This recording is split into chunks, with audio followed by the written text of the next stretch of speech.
Ang mga tao nagsasalita at may nakikitang pagkakamali, hindi dapat ginigipit ng gobyerno. Lalo tigit ang kanilang pamilya.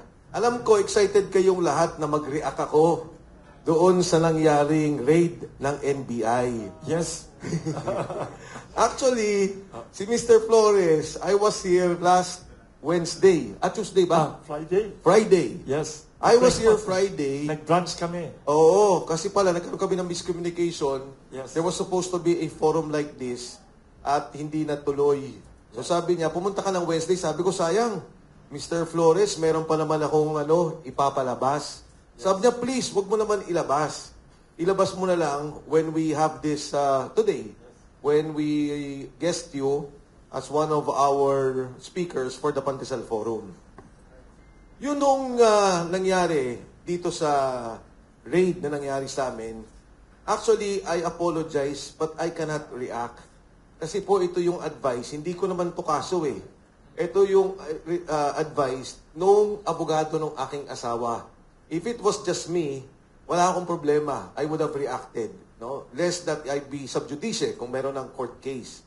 But basically, siguro ang message ko na lang dito sa nangyari, alam niyo ho, isa ako sa mga staunch oppositionist during the time of Ramos while I was part of the majority and became one of the members of the minority. Na kung saan, opposition po ako. Ako ang isa sa mga naging complainant ni Pangulong Erap Estrada. But all of that is in the realm of politics. Lahat po yun politika. Wala kang makikitang ginagamit ang mga ahensya ng gobyerno, itinututok sa isang tao, ginagamit ang mga kawani ng armadong serbisyo katulad ng NBI at pulis para manggabit ng tao. Kasama na dyan ang BIR, kasama na yung ibang ahensya ng gobyerno. Kasi politika ho yan. Ang masama ay kung ang isang tao gagamit ng armas. Mag-uudyok na gumamit ng armas para patalsikin ang isang presidente o ang isang gobyerno. In fact, kahit na yung people power is not illegal. Calling for BBM's resignation is not illegal. Calling for people power, for all of us to be together, magsama-sama tayo, hindi po yan illegal. Nagkaroon na ng dalawang desisyon ang saligang batas tungkol dyan. Ang masama, pagka nga po sa isang demokratikong setup na nagsasalita ka lamang at nagbibigay ka ng iyong pananaw o opinyon sa nangyayari sa inyong lipunan, at marahil nagsasalita ka ng hindi maganda sa ilang mga kawani ng gobyerno o liderato ng ating bansa at ginigipit yung mga taong yan. Kinakasuhan yung mga taong yan.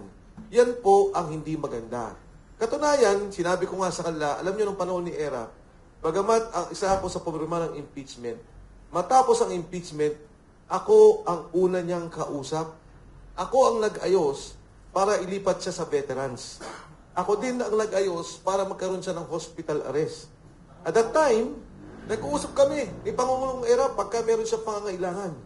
Namatayan siya, kailangan niya lumabas, kailangan niya lumipat, may kailangan siyang puntahan, kailangan aprubahan po yun eh. And I was the one assisting.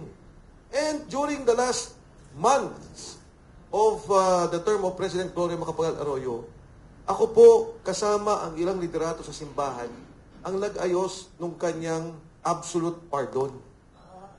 Oo. Kasi, yan naman ay nasa larangan ng politika.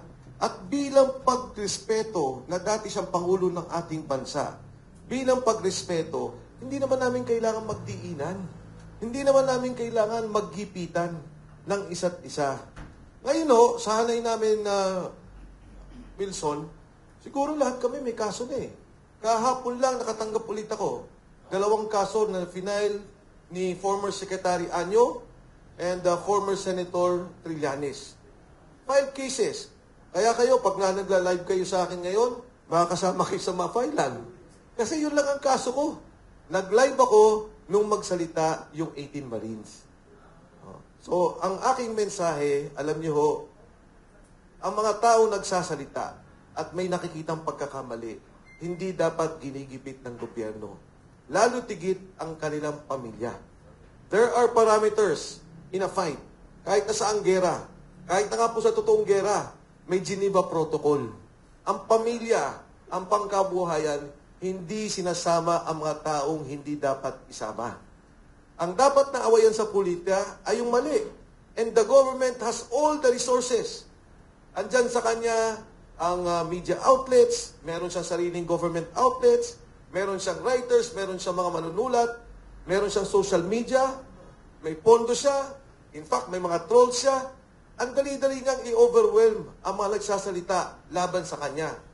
Pero siguro ang mahirap pag hindi na nila alam kung paano hintuin ang katotohanan. Kung hindi na nila alam, patahimikin yung mga sinasabi. And so, Mr. Flores, if I may go to the point that I wanted to raise, I have here the copy of the Ombudsman complaint. Ito po yung complaint na i-file at ipa-file ni Ombudsman Boying Remulla. Nung binasa ko to, 61 pages, nagulat ako doon sa nilalaman ng kasong ito. And basically, ano po yung sinasabi ng kasong ito? Number 1, may sindikato talaga sa pondo ng gobyerno. Sinindikato at kasama si Speaker Martin Romualdez sa pagnakaw sa pondo ng gobyerno. Number 2, sinasabi niya, totoo ang sinasabi ni Saldico. Dahil nandito at quoted yung video footages ni Saldico. Ngayon sa akin, sa personal kong interest, hindi naman personal na interest, personal kong pagmamalasakit, binigyan diin at sinabing tama at ginamit ang affidavit ni Sergeant Gutesa. Andito po. Sinasabi nila, yung sinabi ni Gutesa na nag-deliver ng 46 luggages, dineliver sa bahay ni Speaker Martin Romualdez kasama sa affidavit. Sinabi po dito na tama ang sinasabi ng 18 Marines. Partikular, yung sinabi ni Sergeant Esquivel at Sergeant Navidad. Bakit? Dito magugulat kayo. Pinapunta sila sa NBI. Naalala ninyo? Merong 6 na napapirma. Ayaw pumirma ng lahat kasi nga naguguluhan dahil iba-iba yung tanong. But it so happens, si Esquivel at si Navidad, napapirma nila. Pero nagulat to ako.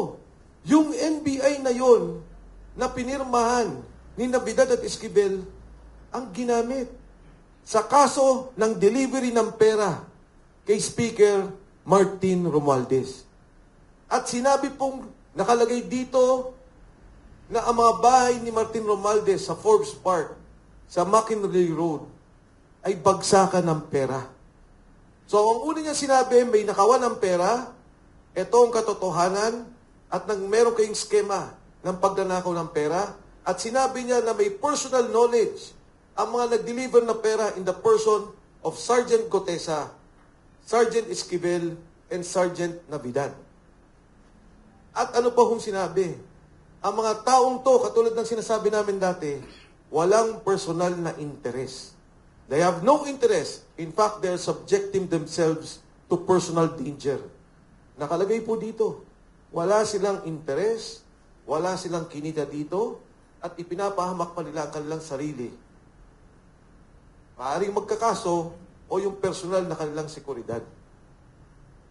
Ang panguliho ditong sinasabi na may mga tinayong dummy si Speaker Martin Romualdez. So ako nagpapasalamat kay Ombudsman Boying Remulla sa kasong ito. For the first time, outside of the hearings of Congress, na wala naman, but the Blue Ribbon Committee hearing, the ICI hearing, for the first time, nagkaroon ng recognition, nagkaroon ng pagkilala, ang pinakamataas na ahensya ng gobyerno laban sa korupsyon, which is the Ombudsman's Office. Ang kaso po dito ay plunder, graft and corruption. At itong pag-file na to, napakalaking bagay na kung saan makikita natin ang katotohanan.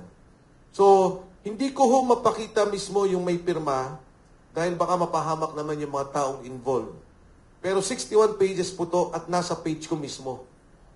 Yung particular na binabanggit tungkol dito sa kaso ng Ombudsman laban kay Speaker Martin Romualdez.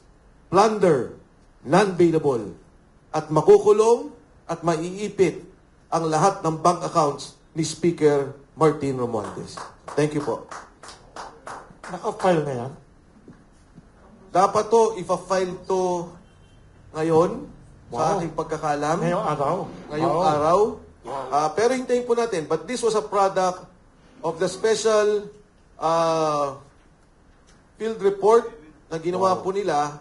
At ang nakapirma po dito, ay hindi ko pala pwedeng sabihin at baka may baka po mapahamak yung mga tao. But this is officially certified by the Office of the Ombudsman of the Philippines.